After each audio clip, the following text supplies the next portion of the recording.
Mesdames et messieurs, très chers téléspectateurs, bonjour et bienvenue. Ça dépend à l'heure à laquelle vous nous prenez. Meilleurs vœux à tout le monde.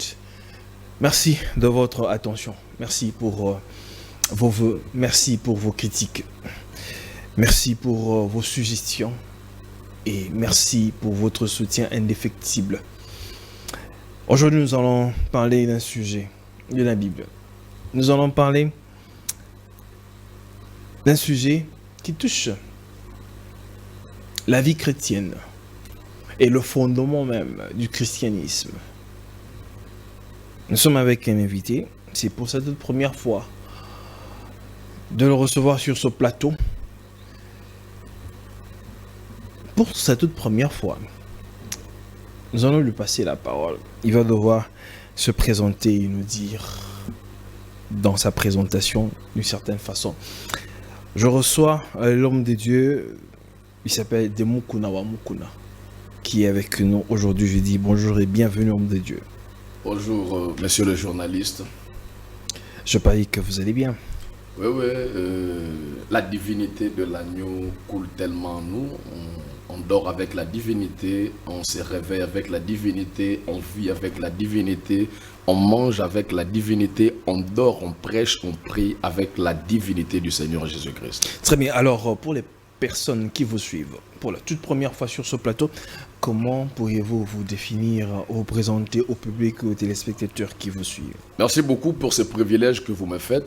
Je profite par cette opportunité pour dire joyeux anniversaire à mon fils, Mukuna Kadima, qui est né le 5 janvier de l'an 2024. Et hier, il avait totalisé 1 an.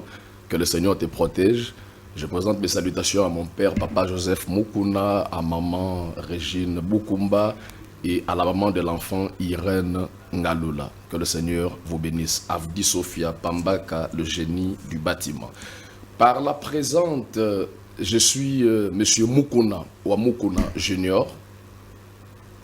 Je suis docteur de ministère parce que l'apôtre Paul dit dans Ephésiens chapitre 4, il dit étant monté, il a émené des captifs, il a donné des dons aux hommes, aux uns comme apôtres, comme prophètes, comme évangélistes, pasteurs et docteurs pour le perfectionnement des saints et pour l'édification du corps en vue de l'œuvre du ministère. Et moi, je fais partie de ces 5 dons ministériels. J'exerce le ministère doctoral. Donc, je suis le docteur Mukuna Wamukuna, le Kérux de la divinité.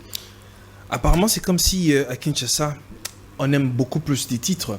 Comment êtes-vous devenu docteur? C'est parce que quelqu'un vous a nommé docteur, ou vous êtes sorti docteur par une école théologique, ou encore c'est une autoproclamation? L'apôtre Paul dit j'avais été mis à part dès le sein de ma mère.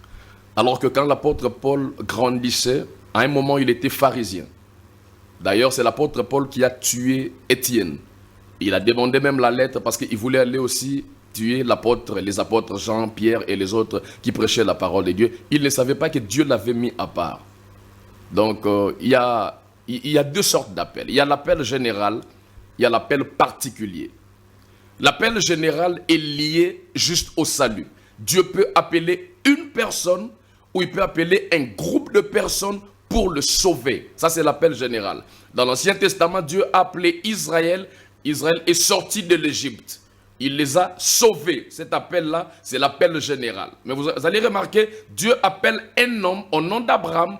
Il lui dit, quitte la maison de ton père, sors de ta patrie, va là où je te montrerai et je t'indiquerai. Ça, c'est l'appel particulier. Et quand on parle de l'appel particulier, il y a 2 sortes d'appels particuliers. Il y a l'appel particulier lié au service général à l'église. Tu peux être intercesseur, modérateur, prédicateur, logisticien, membre de sécurité. Ça, c'est l'appel particulier lié au service général. Mais il y a l'appel particulier lié au ministère de la parole et de l'autorité, comme je l'ai dit dans Ephésiens chapitre 4. Donc, l'appel, par définition, est un acte souverain par lequel Dieu met une personne ou un groupe de personnes à part. Dieu m'a appelé depuis le sein de ma mère, mais il fallait attendre le temps. Et à un temps donné, j'ai été ordonné dans le ministère par un père, dans le ministère qui m'a présenté dans le monde des esprits, devant tout le monde. Il a dit, ces messieurs que vous voyez, que vous appeliez Mukuna wa Mukuna,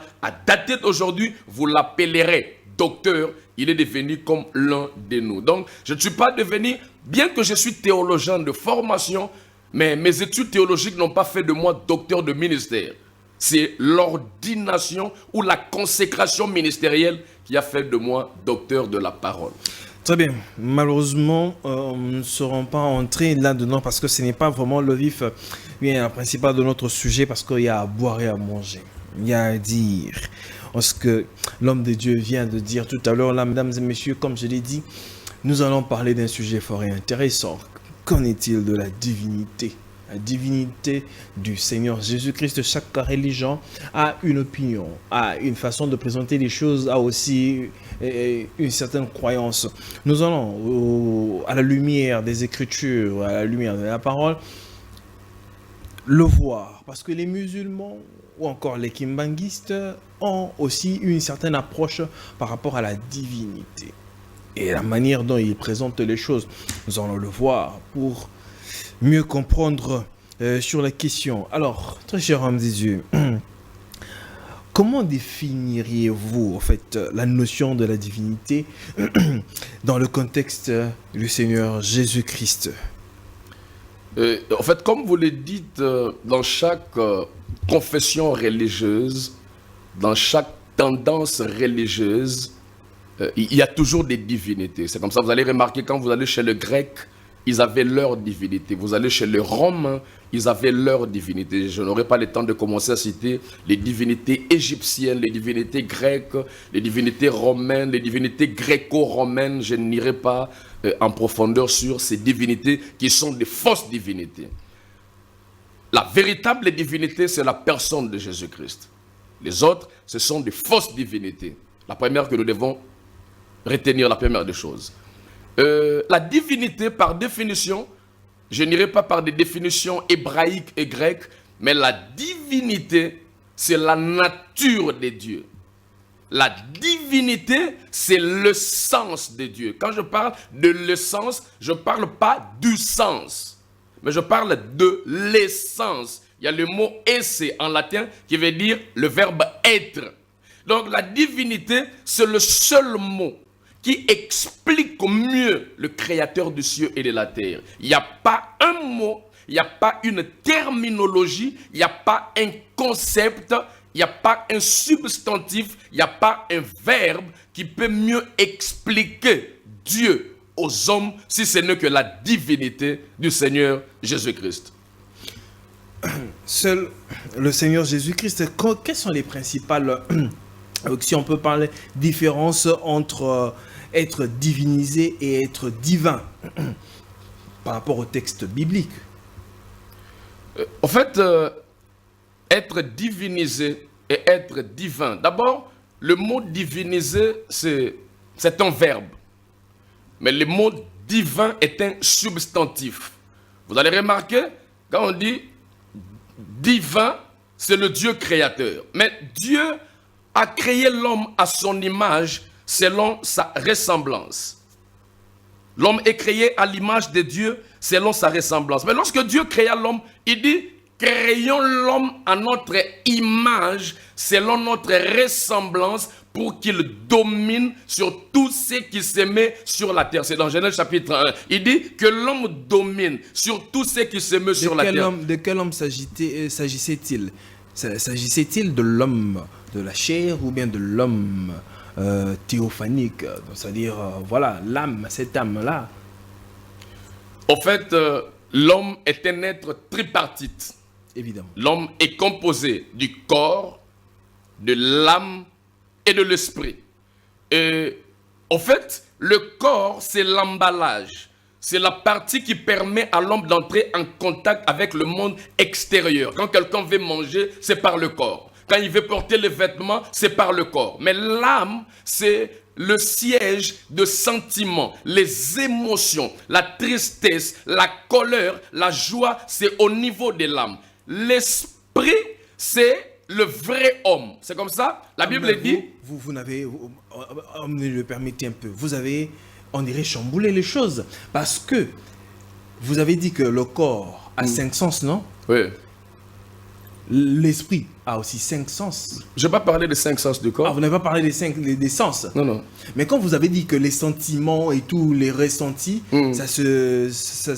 c'est au niveau de l'âme. C'est au niveau de l'âme, oui. Mais on dirait que c'est au niveau de l'esprit, très cher homme de Dieu. Parce que si on veut parler des sens, le corps a 5 sens, l'esprit a aussi 5 sens, mais l'âme n'a que 2 sens.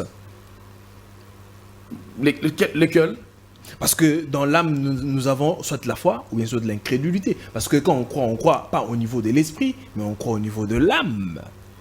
Effectivement. Vous savez, en fait, il faudrait des enseignements sur la tripartite de l'homme. Parce que le corps ne pose pas de problème. Mais ce qui pose beaucoup de problèmes, c'est l'âme et l'esprit. Parce que l'esprit et l'âme, c'est la partie immatérielle. Évidemment. Le corps, c'est la partie matérielle. Le corps est visible. C'est comme le tabernacle. Le tabernacle était composé du parvis, du lieu saint et du lieu très saint. Le parvis représente le corps de l'homme. Le lieu saint représente l'âme de l'homme. Le lieu très saint représente l'esprit parce que c'est dans le lieu très saint qu'il y avait l'arche. C'est là qu'il y avait Dieu lui-même représenté par l'arche. Et je dis que l'âme de l'homme, c'est là où le siège des émotions. Vous savez, c'est au niveau de l'âme qu'il y a l'ouïe. Ce n'est pas au niveau du corps. Au niveau du corps, il y a l'oreille. L'oreille qui se lie à l'ouïe. L'ouïe, c'est au niveau de l'âme, mais il se manifeste par l'oreille parce que l'âme est aussi liée au corps. C'est comme ça qu'il y a interaction entre le lien qui provient de l'ouïe, mais qui se représente par la chair, par le corps. C'est comme ça, nous le voyons par l'oreille. Alors la foi, c'est à quel niveau? Au niveau de l'âme ou bien au niveau de l'esprit? La foi, c'est un domaine spirituel, oui, mais qui affecte l'âme. Qui affecte l'âme. Parce que on ne peut pas croire si on n'a pas l'âme. C'est bien qu'on a l'esprit. La foi, c'est au niveau de l'esprit. Si tu confesses de ta bouche le Seigneur Jésus, tu es sauvé. Si tu crois dans ton cœur, tu vois, on parle de quoi? On parle du cœur. Or, quand on parle du cœur, on parle de l'âme. Le cœur là, ce n'est pas le cœur ici qui pompe le sang dans le système, dans l'organisme de l'homme, mais le cœur là, on parle de l'homme intérieur. Parce que l'homme qui n'a pas l'âme, il n'a pas d'émotion, il n'a pas la conscience, il ne peut pas croire. C'est comme ça qu'il y a toujours interaction entre l'âme et l'esprit, parce que c'est la partie immatérielle. Je ne sais pas si je me fais comprendre. Évoluer. Donc je disais que le corps, c'est l'endroit, c'est le corps qui nous permet d'entrer en contact avec le monde extérieur. Mais l'âme, c'est le siège des émotions et des sentiments. Et c'est au niveau de l'âme que nous retrouvons l'ouïe, qui se manifeste par l'oreille au niveau du corps. Nous retrouvons l'odorat, qui se manifeste par le nez au niveau du corps. Nous retrouvons donc tous les sens, c'est au niveau de l'âme. Mais les organes de sens, c'est au niveau du corps. Maintenant, l'homme dans la tripartite, comme vous m'avez posé la question, divinisé et divin. Divinisé est un verbe, mais divin est un substantif. Dieu a créé l'homme, comme je le disais, à son image, selon sa ressemblance, pour que l'homme puisse manifester la divinité en lui. Quand il manifeste la divinité en lui, ça veut dire qu'il se divinise, il devient un divin. Mais l'homme n'est pas la divinité parfaite. Parce que la divinité parfaite, c'est le Seigneur Jésus, parce que lui n'a pas commis de péché. Mais nous sommes des êtres, des fois nous tombons dans le péché, mais nous représentons Dieu, nous portons sa divinité. C'est comme ça que nous sommes divinisés, comme un verbe. Très bien. Alors, quand Dieu parlait de la divinité, ou bien Dieu parlait, créons l'homme à notre image, il faisait allusion non pas à l'homme, corps, Adam, mais plutôt à l'âme, ou bien l'esprit. Mais c'était une image ou une métaphore.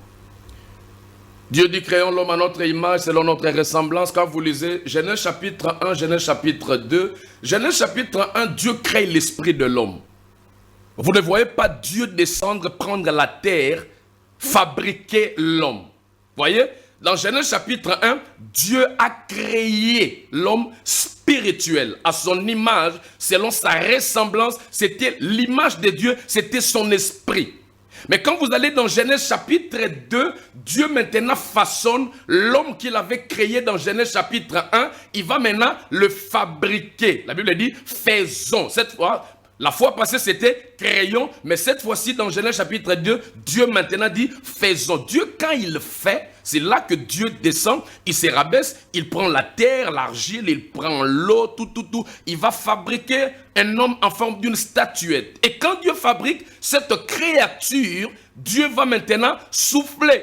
Parce qu'il avait déjà créé un esprit. Dieu prend une partie de lui. C'est ce qu'on appelle en hébreu nefesh, c'est l'âme de Dieu, c'est le souffle du Tout-Puissant. Il prend, il introduit dans le narine d'Adam et Adam devient un être vivant. Vous voyez, l'homme créé à l'image de Dieu dans Genèse chapitre 1, mais dans Genèse chapitre 2, Dieu va le créer maintenant le corps. Il prend son esprit, son âme, sa vie, sa divinité.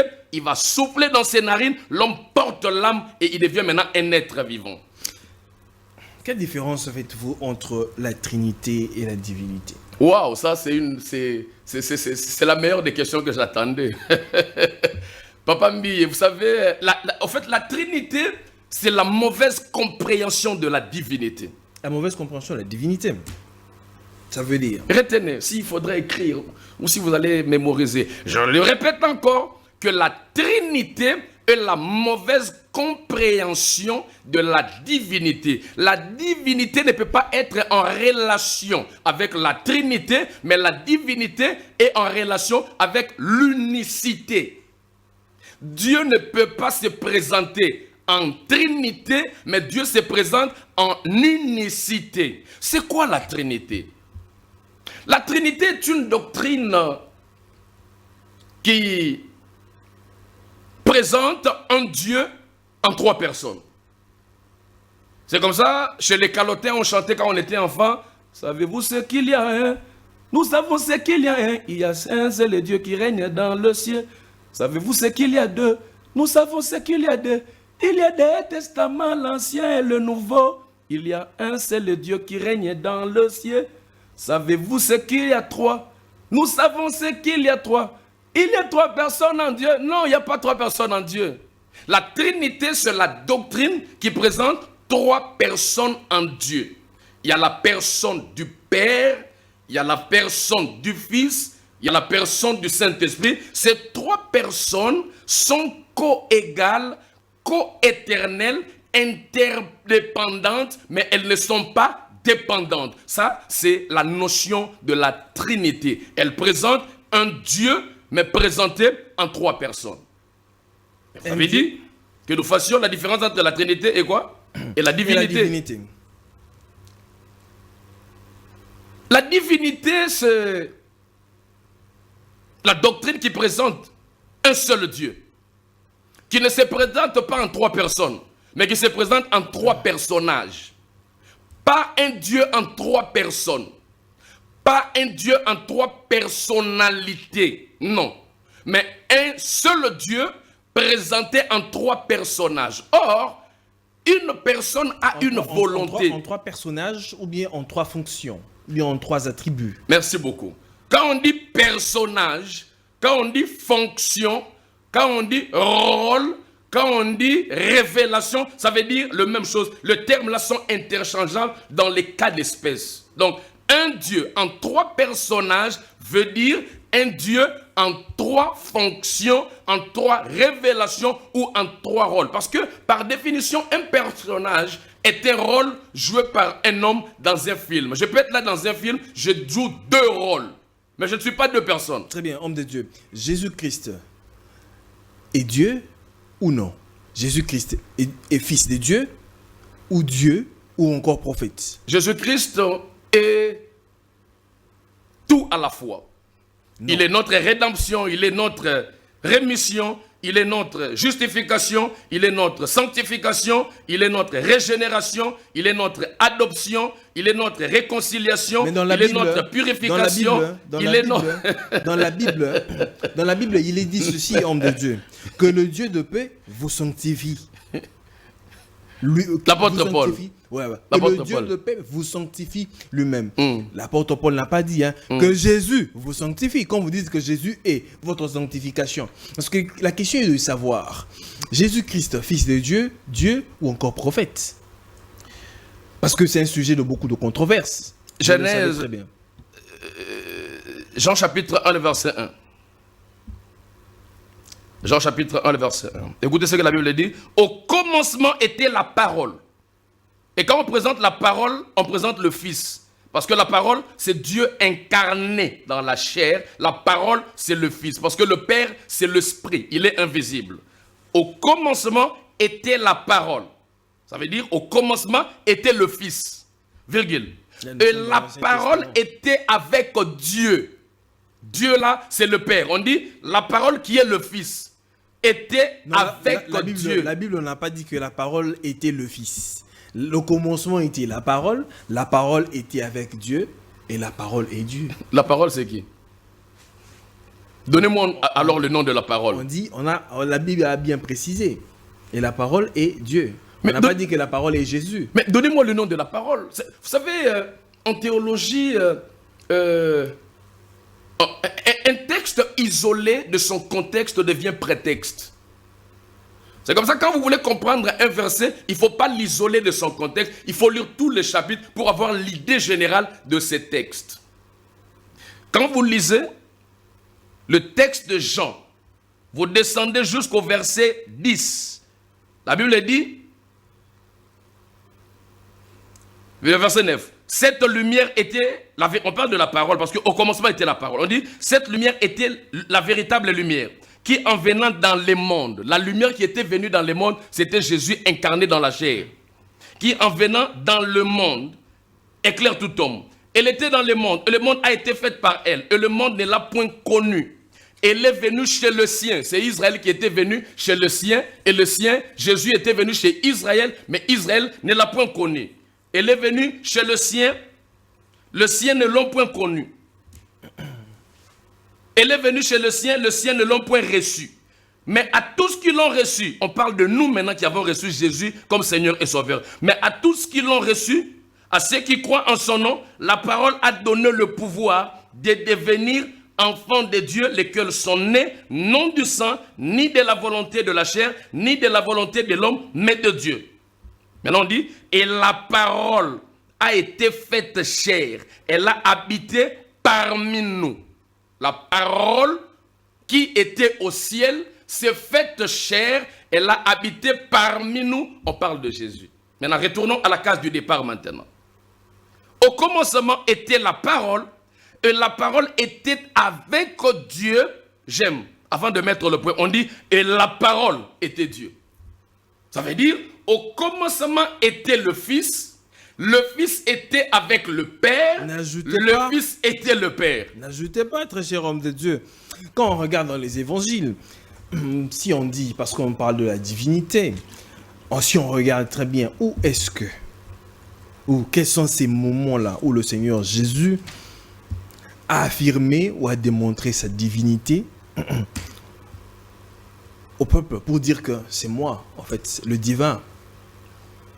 Parce que si on doit faire du Seigneur Jésus-Christ, ou si les choses doivent être présentées comme ça, parce que les musulmans, quand ils présenteraient les choses, quand ils diront, et ils vont peut-être avancer aussi des versets pour dire que comment Jésus-Christ, qu'on dit qui est la parole, mais Jésus, à la montagne de transfiguration, Jésus était en train de prier Dieu. Jésus priait Dieu. Comment Dieu peut prier Dieu? Ça cloche un tout petit peu, très cher homme de Dieu.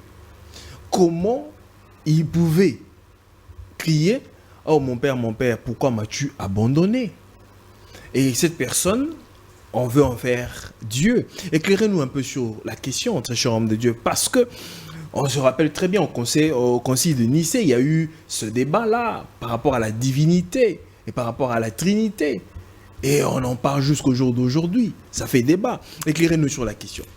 Il y a un empereur au nom de Constantin, un empereur romain. C'est lui qui avait organisé un débat pendant 2 mois, du mois de mai jusqu'au mois de juillet, en l'an 325, après la naissance de Jésus, comme les latins le disent, post Christum natum. Et il y avait un débat entre le trinitaire et le unitariste. Ces débats, jusqu'aujourd'hui, on n'a pas trouvé solution, on ne trouvera pas solution jusqu'à l'enlèvement. Mais moi, par rapport aux saintes écritures, je ne crois pas en 3 personnes en Dieu, je crois en une seule personne en Dieu. C'est comme ça que je crois à l'unicité de Dieu et non à la trinité de Dieu. Il y a 2 versets bibliques, les versets sont légion, qui prouvent que Jésus est le véritable Dieu. 1 Jean chapitre 5, le verset 20. 1 Jean chapitre 5, le verset 20. Écoutez ce que la Bible dit. Nous savons aussi que le Fils de Dieu est venu et qu'il nous a donné l'intelligence pour connaître le véritable. Vous voyez, le Fils est venu, il nous a donné l'intelligence pour connaître. Admettons que ça c'est le Fils, ça c'est le Père. Le Fils de Dieu est venu, il nous a donné l'intelligence pour connaître le véritable. Le véritable, c'est le Père, le Fils, c'est lui Jésus comme le Fils. Et écoute comment il continue. Nous savons aussi que le Fils de Dieu est venu et qu'il nous a donné l'intelligence pour connaître le véritable. Et nous sommes dans le véritable. Il parle de nous, c'est l'apôtre Jean. Il dit, nous sommes dans le véritable. Il y a une virgule. Maintenant il dit, en son Fils. C'est lui le Fils qui est le Dieu véritable et la vie éternelle. Le Fils de Dieu est venu. Lui, il est là le Fils. Il nous a donné l'intelligence pour connaître, non pas lui, mais pour connaître le Père. Mais il dit, nous sommes dans le Père, soit dans les véritables, mais c'est lui le Fils qui est le Dieu véritable et la vie. Et quand on dit Dieu, on écrit en majuscule. Nous, on nous appelle Dieu en minuscule. Mais pour Jésus, on dit, c'est lui, Jésus, le Dieu véritable en majuscule et la vie éternelle. Jésus est le Dieu véritable qui est la vie éternelle. Très d'accord. Prenons le Seigneur Jésus-Christ dans sa commission. Je crois dans Matthieu 28, 19. Jésus dit à ses disciples, allez, faites de toutes les nations, les disciples, les baptisant au nom du Père, et du Fils et du Saint-Esprit. Mais quand l'apôtre Pierre va là-bas, on voit dans Actes 2:38, l'apôtre Pierre vient et baptise les gens au nom du Seigneur Jésus-Christ.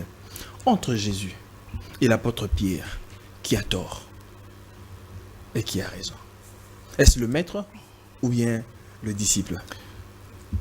Monsieur Mbille, dans cette histoire, que ça soit Jésus, que ça soit Pierre, vous ne pouvez pas opposer le maître à son disciple. Vous ne pouvez pas dire que Jésus a raison, l'apôtre Pierre a tort, ou l'apôtre Pierre a raison, Jésus a tort. Mais sauf que ceux qui baptisent aujourd'hui, au nom du Père, du Fils, du Saint-Esprit, ils baptisent faussement. C'est un faux baptême. C'est un faux baptême. Donc ça veut dire comme les catholiques baptisent aujourd'hui, même les protestants, ou je ne sais pas moi, et d'autres églises qui baptisent au nom du Père et du Fils et du Saint-Esprit, même d'autres églises de réveil, où on baptise au jour d'aujourd'hui, le baptême de la Trinité en tort, parce qu'on prie la commission du Seigneur Jésus-Christ. Vous n'estimez pas que le maître est plus grand que le disciple? Je vous pose la question. Entre l'apôtre Pierre et nous, qui connaît mieux Jésus? Donc vous pensez que tous ces abbés des églises catholiques qui baptisent au nom du Père, du Fils, du Saint-Esprit, tous les pasteurs, le prêtre, baptistes et anabaptistes qui baptisent au nom du Père, du Fils et du Saint-Esprit, tous ces pasteurs pentecôtistes qui baptisent au nom du Père, du Fils et du Saint-Esprit, ils connaissent mieux Jésus que l'apôtre Pierre. Vous savez, du vivant de Jésus, Il y a plusieurs exemples, mais je ne prendrai pas tous les exemples. Un jour, on a arrêté Jésus. Pierre a pris le couteau. Il a arraché l'oreille de Malchus. Jean ne l'a pas fait. André ne l'a pas fait. Matthieu ne l'a pas fait. Un jour, Jésus leur apparaît sur l'eau pendant la nuit. Tous crient, fantôme, fantôme, fantôme. Jésus dit, non, c'est moi. Le seul qui a osé, qui a pris le courage de dire, si c'est toi, ordonne que je vienne vers toi. Et il marcha sur l'eau. C'était l'apôtre Pierre. Le seul qui céda sa barque à Jésus parmi les disciples pour qu'il prêche la bonne nouvelle, c'est l'apôtre Pierre. Un jour, Jésus les amène sur la montagne des transfigurations. À cette époque, il n'y avait pas de cartographie. Pierre, Jean et les autres ne connaissaient pas le visage d'Élie ni le visage de Moïse. Pouf, Jésus. On appelle ça le mont Tabor, on appelle ça montagne des transfigurations parce que Jésus s'était transfiguré dessus, mais en réalité, c'est le mont Tabor. Jésus s'est transfiguré sur le mont Tabor. Il y a Élie, il y a Moïse. Pierre prend le courage de dire, construisons 3 tentes. Une pour Élie qu'il n'a jamais vu, une pour Moïse. Donc l'apôtre Pierre et Jésus, il y avait déjà une interaction. Jésus les communiquait déjà de choses qu'il ne communiquait pas aux autres parce que c'est lui qui recevrait la commission de prêcher le baptême. Je prends le dernier, les exemples sont les gens, je prends le dernier exemple. Jésus leur dit, qu'est-ce que les gens disent de moi? Ils disent que tu es Jérémie, tu es un des prophètes, tu es ceci, tu es Samuel, tu es Jean-Baptiste, tu es. Il dit, mais qu'est-ce que vous dites de moi? Silence radio, même Jean. Silence radio, personne n'a répondu. Bouche bée. Et l'apôtre Pierre prend courage, il dit, tu es le Messie, le Fils du Dieu vivant. Comment a-t-il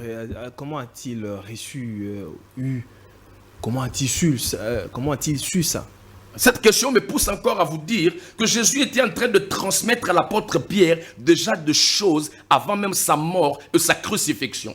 Parce qu'il savait que c'est lui qui posera le fondement du baptême. Or, le baptême est une question cruciale pour notre salut. C'est comme ça que Jésus il y avait déjà interaction entre lui et la personne de Pierre. Donc quand il pose cette question, lui-même inspire la personne de Pierre pour qu'il réponde, pour que demain, lui, il pose le fondement du baptême. Écoute Pierre, il dit, tu es le Messie, le Fils du Dieu vivant. Écoute Jésus, tu es Pierre. Et quand tu lis Pierre là, dans Matthieu chapitre 16, c'est au majuscule. Et il dit, sur cette pierre, au minuscule. Parce que le premier pierre, c'est Pétros en grec, qui veut dire le fragment du rocher. Mais sur cette pierre, je bâtirai mon église. Le deuxième pierre là, c'est au minuscule, ce n'est pas Pétros, c'est Pétra, qui veut dire le rocher fondamental. Ça veut dire, toi tu es la personne de Simon-Pierre, mais l'église sera bâtie sur la personne de qui je suis, le rocher fondamental. Il dit, tout ce que tu lieras sur la terre sera lié dans le ciel. Papa Mbi, c'est extraordinaire. Jésus dit à Pierre que tout ce que toi tu lieras, ça veut dire, je peux me permettre par extravagance de dire que même si l'apôtre Pierre avait commis une erreur, je parle au conditionnel, même si Pierre aurait commis une erreur, comme Jésus avait dit, ce que tu lieras sur la terre sera lié dans le ciel. Jésus le laissera comme ça. Parce que Jésus lui a donné les clés du royaume. Il n'a donné ça à personne depuis que l'humanité existe. À personne. Jésus a donné les clés de la mort et de séjour des morts entre les mains d'Adam. Adam a péché, il a pris ses clés, il a remis au diable. Jésus, par sa mort, par son ensevelissement, il est allé dans les endroits les plus inférieurs de la terre. Il a tapé le diable, il a confisqué les clés de la mort et les clés de séjour des morts. C'est comme ça, quand il est ressuscité, il a dit, tout pouvoir m'a été donné, je vous les donne. Mais à Pierre, Jésus a donné les clés du royaume. Fongola ya bokondi ya lola. S'il vous plaît, s'il vous plaît. Il dit tout ce que tu lieras sur la terre sera lié dans le ciel. Maintenant, Jésus meurt. Quand il meurt, 3 jours après, Jésus ressuscite. Quand il ressuscite, il ne monte pas directement à la droite du Père. Il fait ses apparitions pendant 40 jours. C'est comme ça, vous allez remarquer, même chez nous, après 40 jours. C'est une culture que nous avons héritée des Juifs et ils dispersaient les gens 40 jours après. Le 40e jour, après la résurrection du Seigneur Jésus, pouf, Jésus va monter. C'est Matthieu chapitre 28. Maintenant, il leur dit, allez, faites de toutes les nations des disciples, le baptisant au nom du Père, du Fils et du Saint-Esprit. Pouf, le maître monte. 10 jours après, le 50e jour, parce que la Pentecôte, c'est le 50e jour après la résurrection.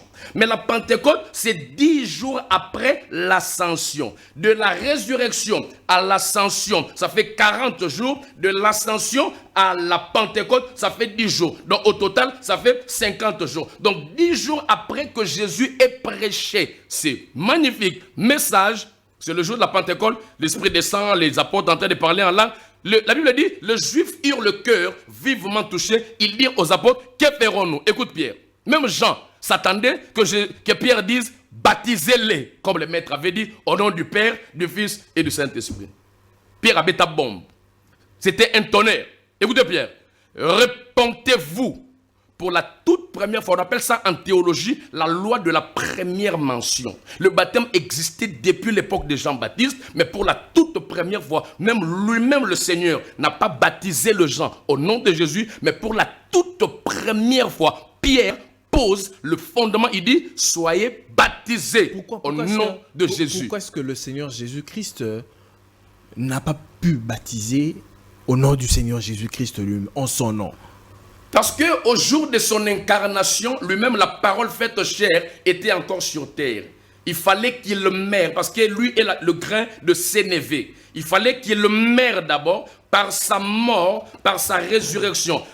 Romains chapitre 10, le verset 9 à 10. La Bible dit, si tu confesses de ta bouche le Seigneur Jésus, et si tu crois dans ton cœur que Dieu a fait quoi? L'a ressuscité. Voyez un peu? Donc, le baptême au nom de Jésus doit intervenir juste après sa mort et sa résurrection, mais de son vivant. Il ne pouvait pas baptiser au nom de Jésus. Il fallut que lui-même, qui est l'incarnation du baptême, meure d'abord, ressuscite, pour qu'il donne la révélation à Pierre et aux autres, pour qu'ils baptisent au nom de Jésus. Pierre pose le fondement au nom de Jésus. Très bien. Alors, quel est l'impact au fait de la divinité dans la vie des chrétiens ou bien des croyants aujourd'hui?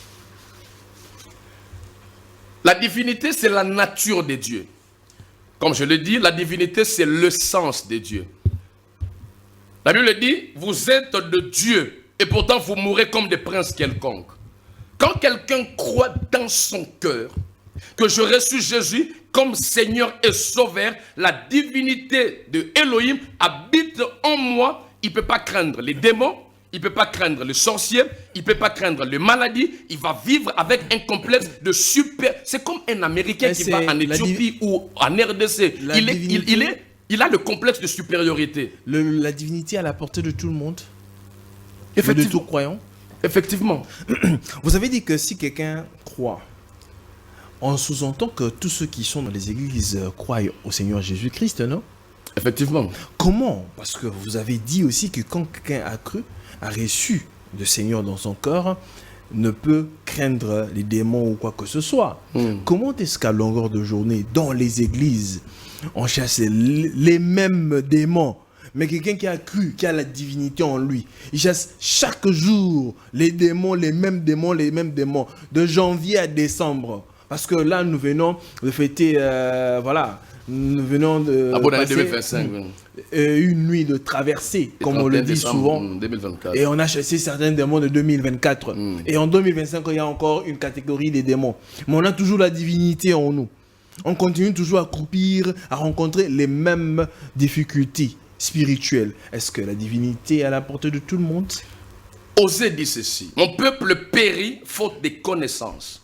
La plupart des chrétiens qui vont dans des églises, d'abord, je vais dire quelque chose. Ce n'est pas parce qu'un bois passe beaucoup de temps dans l'eau qu'il devient un poisson.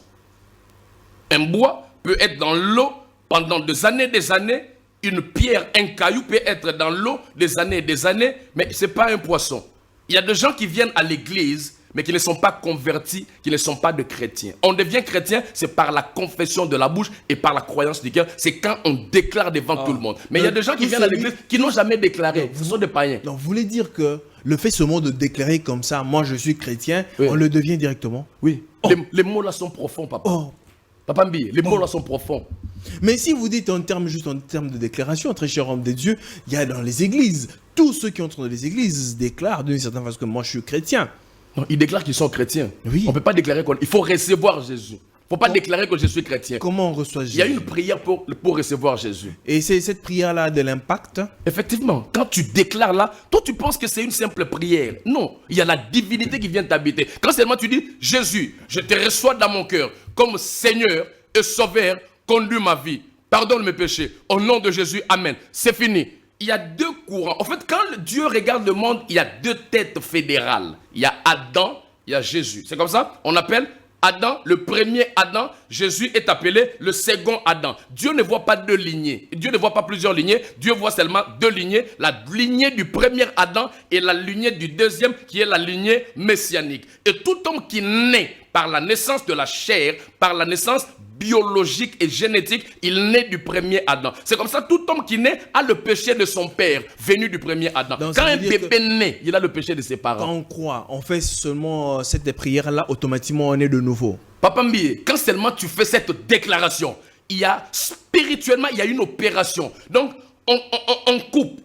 Bah, on te déconnecte du premier Adam, on t'attache au second Adam. Tu deviens chrétien. C'est comme ça que ça se passe. Mais malheureusement, on en a plein dans les églises aujourd'hui qui ont confessé, qui sont entrés dans les eaux de baptême, qui ont parlé en langue. Mais après leur sortie, ils sont entrés dans les eaux de baptême, un pécheur sec, ils sont ressortis un pécheur mouillé, tout simplement. Oui, parce qu'il y a deux sortes de péchés. Non, on ne parle pas de deux sortes de péchés. La Bible ne parle pas de deux sortes de péchés, très cher de Dieu. On n'est pas en train de parler de ça. Mais on parle seulement de ça. On parle seulement de cette nature-là. Non, la Bible parle de deux sortes de péchés. Cet homme-là qui entre sec dans les eaux de baptême, qui ressort mouillé avec les mêmes pratiques. Oui. Mais après avoir fait autant de déclarations, est-ce peut-être pas, ou bien même pas peut-être, que la divinité est une question de révélation? Quelles que soient les déclarations, quand vous n'avez pas la révélation de qui est le Seigneur Jésus-Christ, vous ne le connaîtrez jamais. N'estimez-vous pas? C'est comme ça que j'étais en train de vous répondre. Laissez-moi un peu vous répondre qu'il y a deux sortes de péchés. Il y a le péché comme nature, il y a le péché comme acte. Le péché comme nature, c'est pas toi qui as péché, c'est le premier Adam qui a péché. Quand tu nais dans la lignée adamique, tu nais avec son péché. C'est comme ça, la Bible dit, si quelqu'un dit qu'il n'a pas péché, il fait de Dieu un menteur, la vérité n'est point en lui. Le deuxième péché, c'est le péché comme acte. C'est toi-même maintenant, dans ta marche, tu te contrôles. Vous savez, l'apôtre Jean dit, celui qui est né de Dieu ne pêche point. C'est dans les Épîtres, 1 Jean. Il dit, celui qui est né de Dieu ne pêche point. Qu'est-ce qui pousse l'homme à commettre cet acte-là? N'est-ce pas que cette nature adamique-là qui vous pousse à poser ces actes-là? Parce que si vous n'avez pas cette nature adamique, vous n'alliez pas poser des actes. Effectivement, c'est là que vous me rejoignez. Je vous dis, dans la tripartite de l'homme, il y a l'esprit, il y a le corps et il y a l'âme. Si tu es Moulouba, tu reçois Jésus comme Seigneur et Sauveur, tu ne deviens pas Mumbala, tu restes toujours Moulouba. Si tu avais la peau blanche comme vous, tu reçois Jésus comme Seigneur et Sauveur, tu ne deviens pas sombre comme moi, tu as ta peau.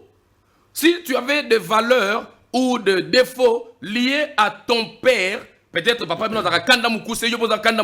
quand tu reçois Jésus, tu ne prends pas ma nature, tu as ta nature, c'est au niveau de ton âme. Parce que quand on reçoit Jésus comme Seigneur et Sauveur, notre esprit est sauvé. L'âme n'est pas automatiquement sauvée, l'âme est en train d'être sauvée. C'est comme ça qu'on parle du renouvellement de l'intelligence.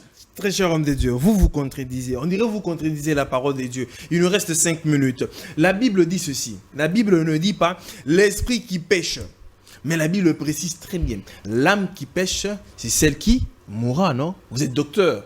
Comment vous dites que entre l'âme et l'esprit, ce qui est sauvé, c'est l'esprit et non l'âme? Là, vous me ramenez dans les enseignements vétérotestamentaires. Ah là, vous entrez dans la théologie. Non, pas la théologie. Vous allez dans une étude. Vous m'amenez dans les enseignements vétérotestamentaires, parce que là, vous êtes dans Ézéchiel, chapitre 18. On dit, l'âme qui pêche, c'est celle qui mourra. Les enfants ont les parents ont mangé le raisin vert, les dents des enfants en ont été agacées. Là, tu vas mettre dans le domaine de péché parce qu'il y a 3 lois liées au péché. Il y a la loi de la responsabilité, il y a la loi de l'hérédité et il y a la loi de l'esprit de vie. Dans l'Ancien Testament, il y avait 2 lois. La première loi, c'était la loi de l'hérédité. Le parent ont mangé de raisin vert, les dents des enfants en ont été agacées. Ce ne sont pas les enfants qui ont mangé le raisin, ce sont les parents, mais les dents des enfants en ont été agacées. Ça, c'est la loi de l'hérédité, la transmission de péché du père aux enfants. La deuxième loi, c'est la loi de la... À part l'hérédité, c'est la loi... Je parlais de la loi de la responsabilité. Comme vous dites, l'âme qui pêche, c'est celle qui mourra. Quand tu commets les péchés, c'est toi-même qui meurs à la base de tes péchés. Mais quand Jésus est venu, il a été pendu, il est devenu malédiction. Nous, il nous a donné maintenant sa vie. Romains chapitre 8, le verset 1 à 2, la Bible dit, maintenant donc, il n'y a point de péché, il n'y a point de condamnation pour tous ceux qui sont en Jésus. Donc aujourd'hui, on est régi par la loi de l'esprit de vie. Ce n'est pas par la loi de la responsabilité. Parce qu'aujourd'hui, ce n'est pas moi, c'est Christ qui est mort à ma place. Et maintenant, moi, je suis sauvé. C'est pas l'âme qui pêche, c'est celle qui mourra. Aujourd'hui, c'est pas ça. Oh, c'est quoi? Non. Il n'y a point de condamnation pour ceux qui croient en Jésus. La Bible dit ceci dans Genèse. Je crois si je cite très bien. Genèse dit ceci. Après que Dieu ait créé Adam, il souffla dans ses narines et Adam devint un être vivant. Une âme vivante. Une âme vivante. Pourquoi est-ce que la Bible n'a pas dit que Adam devint un esprit vivant? Dieu a soufflé une partie de lui. Parce que Adam, esprit, était déjà créé au chapitre 1. L'esprit d'Adam était créé au chapitre 1. C'est maintenant au chapitre 2 que Dieu va le former un corps. Il souffle et il transmet maintenant l'âme. Donc Adam avait déjà... Montre-nous, on avait d'abord créé l'esprit au chapitre 1. Au commencement, Dieu créa l'homme à son image, selon sa ressemblance. Dieu est esprit. Quand il crée l'homme à son image, selon sa ressemblance, c'est l'esprit de l'homme qu'il crée. Oh là là. Est-ce qu'on peut encore... très cher homme de Dieu, vous avez un peu mélangé les choses là. Mais il y a une question très particulière, très cher homme de Dieu, nous chutons par là. L'émission est temps déjà, ça fait. Oui, l'émission est temps déjà. Vous ne m'avez pas donné le temps de beaucoup parler sur la divinité. Malheureusement, nous sommes pris par le temps, mais il y a une question qui se pose, qui dérange un tout petit peu. Vous avez parlé ici, le jour de l'Ascension, et 2 jours après la Pentecôte, le jour de la Pentecôte, quand l'Esprit est descendu, tous dans la chambre haute, quand les gens parlaient en langue, le parler en langue, ok. Mais aujourd'hui, dans les églises, nous sommes en train de remarquer une chose, le parler en langue est devenu comme une blague. Les gens, quelqu'un qui est en train de regarder comme ça, j'aime le pasteur Moïse Mbié que je cite, il dit comment est-ce que quelqu'un qui est en train de vous regarder comme ça dans les yeux, il est en train de vous parler en langue, il vous regarde dans les yeux, et puis il fait des signes comme ça d'une certaine façon, et puis il vous parle en langue. Et ça devient comme une blague. Expliquez-nous un peu. Est-ce que c'est vraiment le vrai parler en langue ou bien ça devient une comédie? Donc lui, il pense que pour parler en langue, il faut fermer seulement les yeux. Quelle formule, quel verset biblique dit que quand quelqu'un parle en langue, il doit fermer les yeux? Et quel est le verset biblique qui dit que pour parler en langue, il faut ouvrir les yeux, il faut avoir les yeux ouverts? Donc celui qui prie les yeux ouverts et celui qui prie les yeux fermés, tous n'ont pas péché. Pourquoi lui veut seulement condamner ceux qui parlent en langue les yeux ouverts, mais il soutient ceux qui parlent en langue les yeux fermés? Non, que tu pries en langue les yeux ouverts, que tu pries en langue les yeux fermés, tu n'as pas tort. Le problème, c'est de se connecter. Je vais répondre à cette problématique importante. En fait, le parler en langue, il y a 2 sortes de parler en langue. Partout où il y a le vrai, il y a toujours le faux. Même l'ivraie, le propriétaire du champ avait sémé dans son champ le blé, mais le voleur est venu la nuit, il a sémé l'ivraie. Dans nos églises, il y a le vrai parlant en langue, il y a aussi les faux parlants en langue. En tout cas, je n'en disconviens pas. Il y a des gens qui vous donnent l'impression de parler en langue. En réalité, ils ne parlent pas en langue. Mais il veut seulement donner l'impression qu'il est spirituel alors qu'il n'est pas spirituel. Ça, vous avez raison. Il y a des gens, il y a des faux parler en langue. Là, je ne discute pas. Dans nos églises, il y a des gens qui ne sont pas spirituels, mais qui veulent seulement donner l'impression aux gens que je parle aussi en langue. Laisse-moi aussi inventer des paroles pour que les gens sentent que je suis spirituel. Ça existe. Ce sont des faux parler en langue. Je prends un exemple, par exemple. Je prends un exemple, excusez-moi la tautologie. Et je n'ai pas encore répondu, hein. Vous m'avez coupé, hein. Je vais répondre. On finit. Je prends l'exemple du pasteur Mike Kalambaye. Quand il était en train de répondre par rapport à l'affaire du pasteur Christian Dakumuda. Je savais que vous allez chuter par là. Quelque part là, il était fâché et puis il commence à parler en langue. Et son interprète réplique, lui il parle en langue. Que dirons-nous? C'est une comédie? C'est un parler en langue? C'est pas une comédie, c'était un vrai parler en langue. Oh. Il y a deux sortes de parler en langue. Quand vous lisez Actes des Apôtres, quand vous lisez 1 Corinthiens chapitre 14, c'est là que l'apôtre Paul... Je peux dire aussi en train de faire une émission Rabababa Kondo Koto. Et oui. Je dis, bon, si tu es déjà connecté au trône, tu peux parler en langue comme ça. Ah, c'est pour dire quoi? Même moi maintenant, là, je peux parler en langue. Si je me sens connecté, pouf, en te répondant, je peux aussi parler en langue. C'est seulement quand on veut, en pleine émission comme ça. Pour oui, je suis un divin, j'ai la dimension de la divinité en moi. C'est quoi l'édification? Je peux monter et me connecter. C'est comme ça, laissez-moi un peu vous répondre. Il y a deux sortes de parler en langue. Quand vous prenez Actes des Apôtres, quand vous prenez un Corinthien plutôt, Actes des Apôtres me vient beaucoup en tête, un Corinthien chapitre 14, il y a deux sortes de parler en langue. Il y a le parler en langue comme prière. Ça vient d'en bas, ça monte en haut. Il y a le parler en langue comme prophétie. Ça vient d'en haut, ça descend en bas. Le parler en langue comme prière, c'est l'homme qui s'adresse à Dieu. Le parler en langue comme prophétie, c'est Dieu qui s'adresse à l'homme, mais il choisit un homme dans l'auditoire, il lui donne le don de parler en langue afin de transmettre un message, mais ce parler en langue-là nécessite l'interprétation. Le parler en langue comme message, c'est Dieu qui veut parler, qui veut libérer un message. Il choisit un frère dans l'église. C'est comme ça l'apôtre Paul dit, quand un frère parle en langue, les autres doivent se taire. Parce que si tu parles, je parle, il parle, nous parlons en désordre, il y aura la cacophonie spirituelle. Les gens ne comprendront pas, ne capteront pas le message qui vient d'en haut. C'est comme ça que l'apôtre Paul dit, celui qui prophétise, il est plus grand que celui qui parle en langue. Si celui qui parle en langue ne sait pas interpréter sa langue, ça c'est le parler en langue comme prophétie. Mais le deuxième parler en langue, c'est le parler en langue comme prière. L'apôtre Paul dit, celui qui parle en langue ne s'adresse pas aux hommes, il s'adresse à Dieu. C'est en esprit qu'il dit des mystères, car personne ne le comprend. Ce parler en langue-là n'exige pas l'interprétation. Ça veut dire, je peux parler, vous parlez, il parlait en France, on parle aux États-Unis. Comme Dieu est omniscient, il écoute et entend tous les parler en langue et il l'exauce à nos problèmes. Ça n'a pas besoin d'interprétation. Donc, quand le pasteur Mike Kalambaye a parlé en langue, c'était pas un parler en langue comme prophétie, mais c'était un parler en langue comme prière montant à haut. Vous savez, prière pour dire quoi? Oui. Pour impressionner les gens? Non, il était en train de construire son homme intérieur. Le parler en langue comme prière, c'est pour construire son homme intérieur. Mais le parler en langue comme prophétie, c'est pour édifier l'église. C'est ça la différence. Parce qu'il y a une différence entre la xénoglossie et la glossolalie. La xénoglossie, ça c'est la théologie.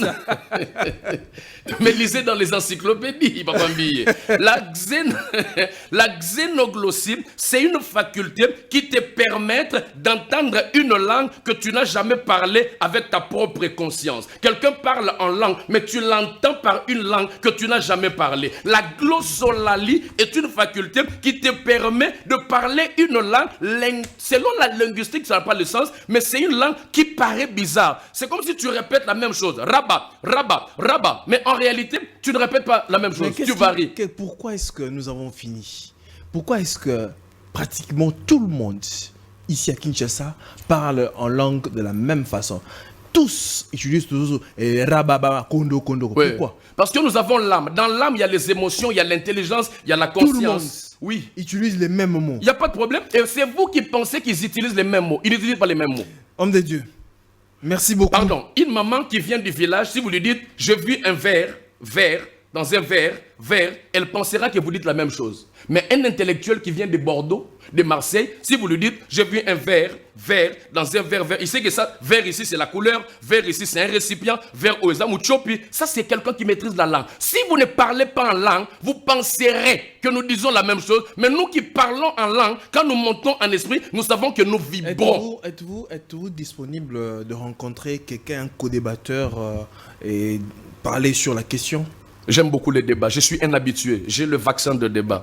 Surtout dans pareille thématique. Donc, invitez-moi. Quelqu'un qui veut lancer un défi avec vous êtes disponible. Sur le parler en langue. De rencontrer n'importe qui. Sur le parler en langue. Oui, oui. Effectivement, je suis disponible, papa. Très bien.